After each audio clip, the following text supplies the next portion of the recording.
How are you? நல்லா இருக்கேன். என்ன விஷயம் திருப்பி நம்ம ஷாப்புக்கு விசிட் பண்ணியிருக்கீங்க? பிரேக் ரீப்ளேஸ் பண்ணுறேன். ஓகே. ஆனால் இந்த வண்டி வாங்கி ஆல்மோஸ்ட் 1 இயர் கிட்ட ஆகிட்டு இருக்கும்ல? ஆயிருக்கும். 1700 கிலோமீட்டர்ஸ் ஓட்டியிருக்கேன்.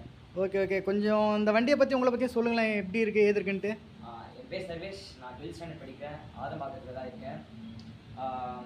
இந்த சைக்கிள் வந்து ஒரு வருஷம் தான் ஆகுது.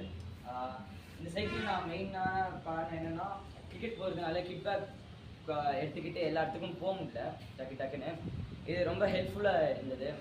ஸ்பீடும் பார்த்தீங்கன்னா ஜாஸ்தியாலாம் இல்லை, 30 கிலோமீட்டர்ஸ் அந்த மாதிரி தான் இருக்குது. அப்புறம் ரொம்ப ஹெல்ப்ஃபுல்லாக இருக்குது இந்த வண்டி. ஏன்னா எனக்கு கிரிக்கெட் இருக்கிறதுனால ஸ்கூலுக்கும் எனக்கும் டிஸ்டன்ஸே வந்து பார்த்திங்கன்னா ஒரு போயிட்டு வரதுக்கு 5 கிலோமீட்டர்ஸ் ஆகும். ஸோ வெயிலில் வந்து போகிறதுக்குள்ளே டயர்டாக இருந்தனால இந்த சைக்கிள் ரொம்ப ஹெல்ப்ஃபுல்லாக இருக்குது. ப்ரைஸும் பார்த்திங்கன்னா நல்லா டிஸ்கவுண்ட் பண்ணி கொடுத்தாங்க. நம்பி வாங்கலாம் இந்த வண்டியை. சக்காக வந்து விசிட் பண்ணுங்கள். தேங்க்யூ.